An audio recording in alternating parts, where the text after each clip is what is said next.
I'm Montse Alvarado. Tonight on EWTN News Nightly, facing questions, President Biden meets the press for roughly an hour last night, and reaction is pouring in. We have team coverage. Meeting in Milwaukee. Final preparations are in place for the Republican National Convention. We have a preview. Push for peace. New developments in the efforts for a ceasefire between Israel and Hamas. And gone but not forgotten. How a conference in Germany is honoring the memory of Pope Benedict XVI. These stories and more tonight. From EWTN, the Global Catholic Network, this is EWTN News Nightly. Thank you for being with us. I'm Montse Alvarado in for Tracy Sabol. Our top story tonight, President Joe Biden returns to the campaign trail with a trip to the Midwest. Just last night, he tried repairing the damage done to his re-election bid after that debate debacle. He said last night he wants to complete the job he started and promised to beat Donald Trump again. But a couple of his big gaffes are under the proverbial spotlight. White House correspondent Owen Jensen reports. Owen? Monse, tonight, President Joe Biden is holding a campaign event in Michigan. Part of the trio of blue wall states his campaign now says is the clearest path to winning re-election. Meanwhile, every time he now speaks or misspeaks, his comments are under intense scrutiny. President Joe Biden back out courting voters. The latest stop, Detroit, aiming to boost enthusiasm for his campaign and solidify support for Michigan's prominent Democratic leaders. Just hours earlier, holding a solo news conference, the president fielding questions from reporters from a pre-selected list.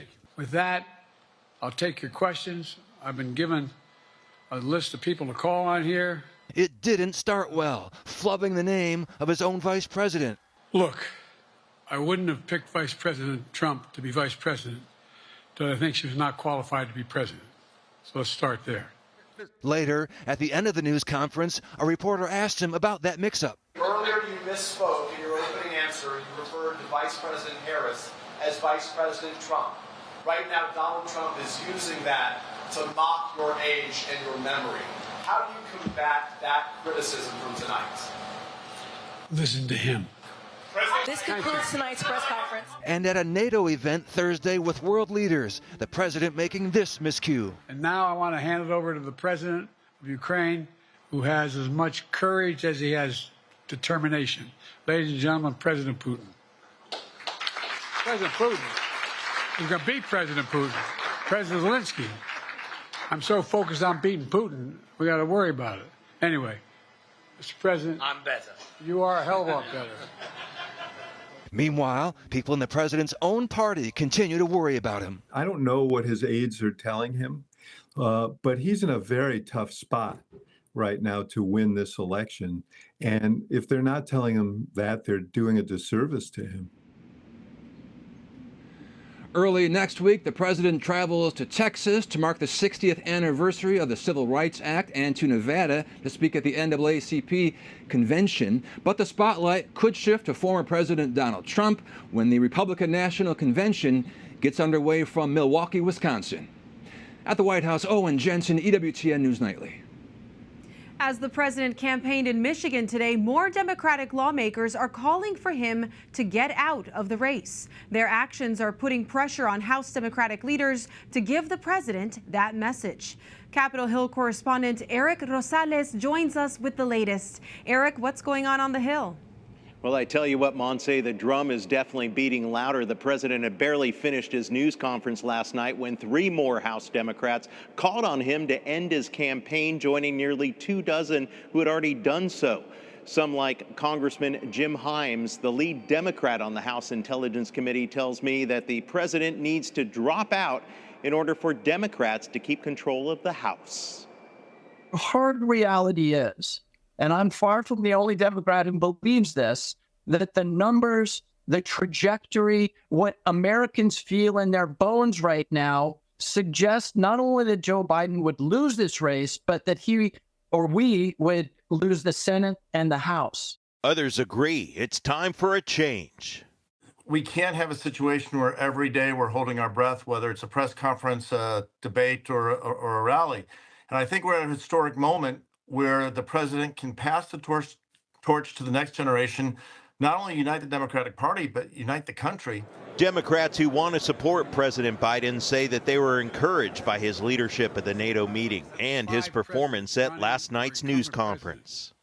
Biden promised that this press conference is just the beginning of, or a continuation of his efforts to try to put the June 27th debate behind us. And I think he's got more to do, but he took an important step tonight. Senator Chris Coons says his colleagues are simply overreacting and getting all the attention. 10% or less of House Democrats raising questions don't deserve the same coverage as the 90% of House Democrats who are saying that Joe Biden is going to be our nominee. But some Senate Republicans worry that President Biden is jeopardizing national security. This needs to stop. I'm tired of being told there's nothing wrong with Joe Biden. Do you want him in a room with Putin or Xi? I wouldn't let the guy buy me a car. I've known the guy. I like him, but he's compromised. So what happens if the president drops out? Congressman James Clyburn says he's confident Vice President Kamala Harris can do the job. Absolutely. No question about that. She has acquitted herself well in the job as vice president. And he never would have picked her in the first place if he did not think that she was capable of being president. House Democratic leader Hakeem Jeffries says that he's been communicating with his members, and he even met privately with President Biden last night. Lawmakers tell me that they simply want to put this all behind them as quickly as possible, while the attention turns to the Republican National Convention, which begins on Monday. Montse? Thank you so much, Eric. Now to the war in the Middle East, where Israel sends a delegation to expand ceasefire talks with Hamas. Amid the push for peace, Israel presses ahead with its offensive across various areas of Gaza. Locals have returned to devastated areas of Gaza City following a 2-week offensive. But there are signs of hope. There are increased calls from protesters for a ceasefire deal that would include the release of the remaining hostages. We have a lot more still to come on EWTN News Nightly, including party planners. The Republican convention starts next week in Milwaukee. We have a preview.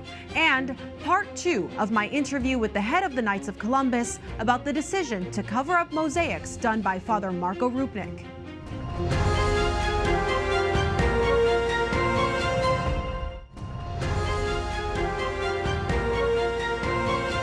As we mentioned earlier, the Republican National Convention begins Monday in Milwaukee. Former President Donald Trump is set to be the party's nominee for the 3rd time. The gathering in Milwaukee comes with the former president leading in many polls and Democrats in disarray amid questions over Joe Biden. The convention features 2,400 delegates. Speakers include Florida Governor Ron DeSantis. The former president is also set to unveil his running mate.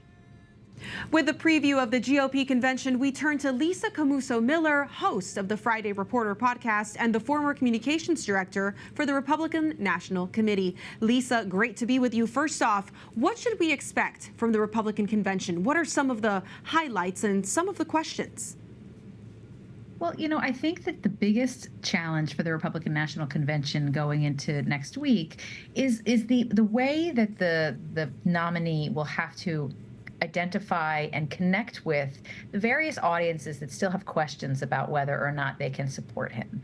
Certainly everyone in the room is excited and ready for him to take back the White House, but there are pockets of voters that still have questions. And so I think if the Republican National Convention is smart, and I know they will be, they'll be identifying and sharing speakers that can speak to a variety of different audiences so that they can really connect with those who maybe still have questions about whether or not they can be in favor of the president. Now, one of the looming questions and the points of criticism that have been most significant are the pro-lifers.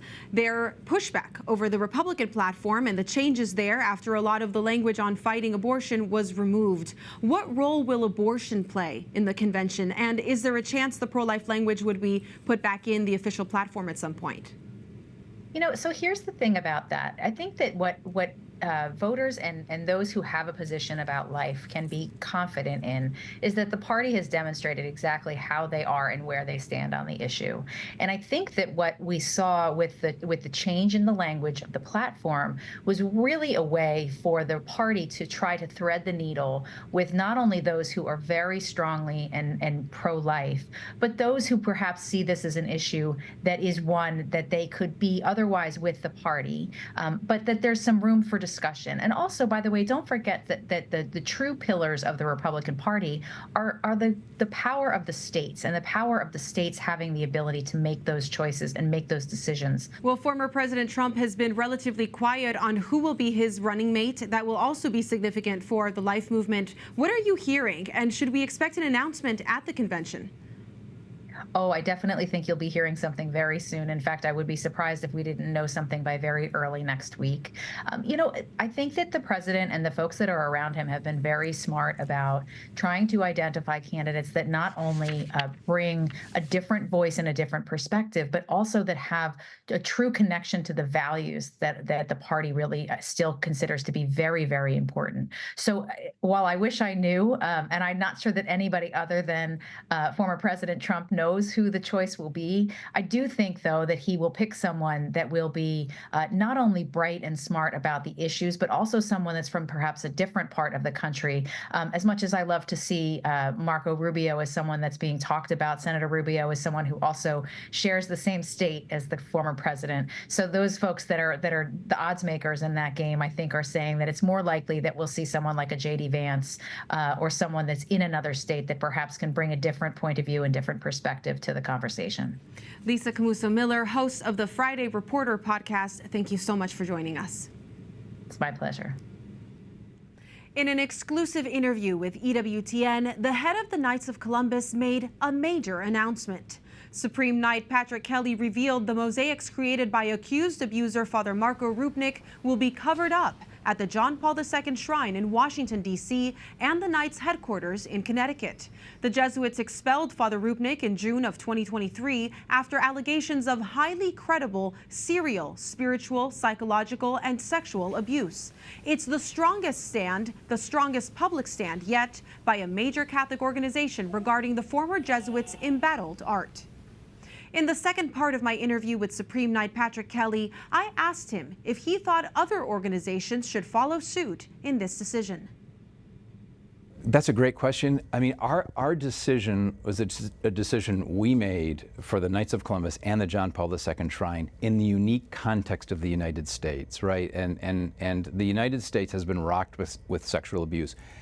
I can't say our decision applies to other shrines, other churches. But I would say, and I would hope that perhaps other shrines and other locations can get guidance and maybe assistance from the process that we went through. And I would say, the message I would say to them is that whatever they decide, I would say do two things: have wide consultations and talk to victims and learn from victims, because they can bring clarity to an often confusing environment. As you know, Monsi, there's a lot of noise out there with regard to this, but if you really get down to it, it is about furthering the mission of the location and the mission of the church. Your plan to cover the artwork for now is both vague and concrete, in that you're going to use fabric to cover the mosaics and then eventually maybe consider covering them in plaster. And you mentioned that you're deferring to the Vatican's decision on Rupnik's sexual abuse cases.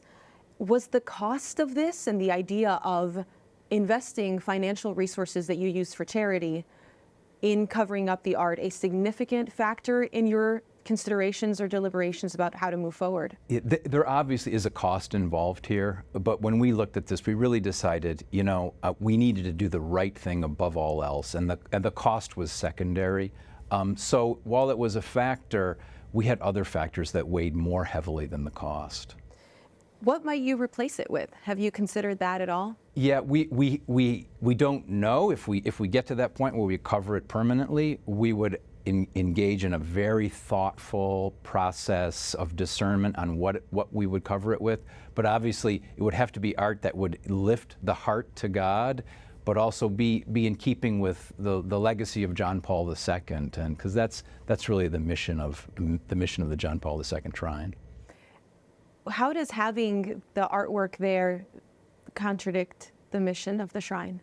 Well, I think as I said, I think if the artwork is a block, if it's a block for people, even some people lifting up their hearts to God, if it conjures up these notions, that a shrine shouldn't do that. A shrine needs to be a place of healing, of reconciliation, of pilgrimage. So to the extent that art becomes a stumbling block, we needed to really take a look at that. And that motivated the decision that we took.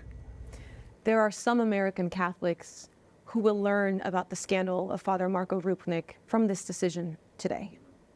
And they might consider this another heartbreaking story, another stumbling block for the church that would pull them away in one way or another reason to walk away.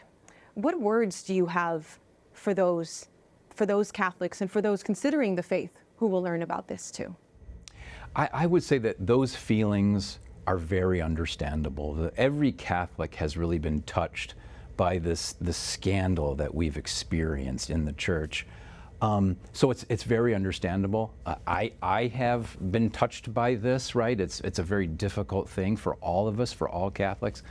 But I would say what the Knights are doing today and the decision we're taking is a sign of hope, right? It's a sign of hope. And so my message would be, don't let despair have the final word, right? There is hope. Your voice, those who are despairing, your voice matters, right? Your feelings matter, and Jesus is in his church, and he is there to bring healing and reconciliation. So I would say to those people, it's understandable, but pray to the Holy Spirit for guidance, pray for wisdom, which is something that I've done throughout this whole decision-making process, to pray for wisdom. But the Lord will be there for those who are close to despair. You've talked about fatherhood a lot, especially in your role as the Supreme Knight, as a father. How did this decision affect you? Well, I think for every Catholic father, when you confront the reality of sexual abuse, it's a horrific thing. And for me as a father, I wanted to make the right decision for the future, and I want to protect my children and protect their innocence for as long as I can. And so I think the church is vigilant about this now more so than ever, and it did weigh on me, because the Knights of Columbus is a family organization, and it weighed on me personally. Well, I'm grateful for your candor and for your time today. Thank you so much. Thank you, Monsi. Up next on EWTN News Nightly, the European soccer final is right around the corner. And there are a couple of Catholic angles to Sunday's final in Berlin. Plus, a gathering in Germany to remember Pope Benedict XVI.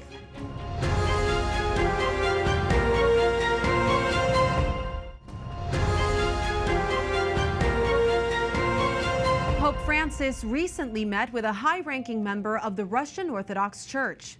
Thursday's discussions at the Vatican marked the third time the Holy Father met with Metropolitan Anthony. No further details have emerged. The meeting came just days after Pope Francis expressed his sorrow over attacks on a children's hospital in Ukraine. A church leader in Mexico says he fears the country is on the path to communism. During his homily at a recent mass, Bishop Cristobal Asensio Garcia says his fears began after Mexico's election. The church leader asked for the faithful to pray that a Mexico in freedom and a Mexico capable of showing its faith and love may not be lost. The European Soccer Championship is Sunday in Berlin. The big match pits England against Spain, and a pre-game ritual by Spain's coach is drawing attention. Luis de la Fuente says before every game, he makes the sign of the cross. In a recent interview, he said he does so because of faith and not superstition. The coach has weighed in on his faith several times, including saying that without God, his life would have no meaning. A player from Spain set to play a major role on Sunday also has a Catholic connection.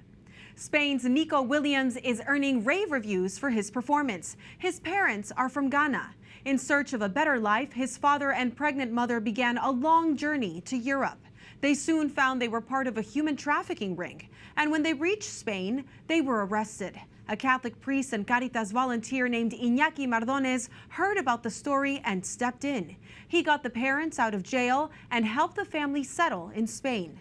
Now Nico and his older brother, the one his mother carried in her womb on the journey to Spain, are both soccer stars.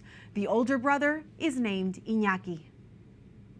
Joining us now is Inaki Morales, the man who helped the Williams family all those years ago. Inaki, thank you for being with us. Tell us a little bit more about how you met the family and the help that you provided them in getting settled in Spain. Well, it started when their parents arrived in Bilbao. I worked in a Caritas group that supported immigrants, and since I knew English, I welcomed and received them. Their mother, whose name is Maria, arrived 8 months pregnant. When he was born, they asked me if I had any issues with them naming him after me. I told them that it was an honor, and because of that, we kept in contact those months they were in Bilbao. Then moved to a farm in Sesma, Navarra, and then moved to Pamplona, where Nico was born. We still keep in contact. Do you think that their family story and this relationship with Caritas, going from Ghana to Spain, it really affected them in their ability to persevere in something as difficult as professional athletics? I think they have lived their faith very intensely. First, their parents trusted, lived, and gave them the gift of baptism and of the communion to their children, and they have lived accordingly. Once during a match, a spectator was not feeling very well, and Inaki, the oldest, stayed with him praying until he got better. They have their faith very present, and it follows them in their lives. Now, I can't let you go, Inaki, without getting a prediction for Sunday. Who's going to win? I hope and wish that Spain wins, but who knows?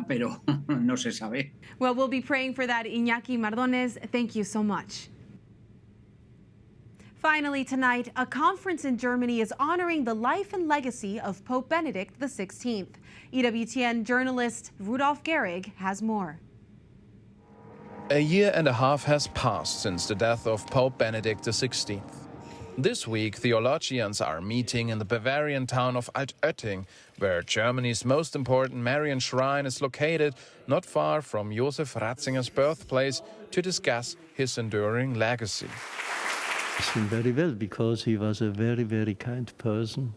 He was a person with a very deep faith, and he was a very intelligent theologian.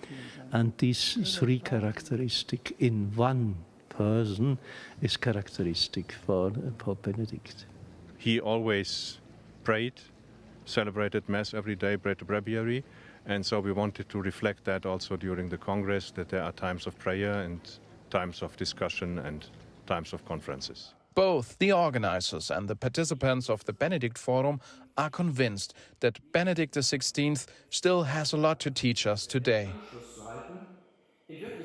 I think his legacy is a deep theology that shows us that reason and faith are not opposed to each other, and that our intellect, our brain, our head, our heart, our soul, that they all belong together, and that we should search for the Lord, and that we should search for Jesus in all of this. Even though Benedict XVI spent the last years of his life in seclusion as Pope Emeritus, people have not forgotten him. In Altötting, Rudolf Gehrig, EWTN News Nightly. A beautiful tribute. We thank you for watching tonight. Remember, you can follow us on social media, Facebook, X, and Instagram at EWTN News Nightly. I'm Montse Alvarado. Good night and God bless.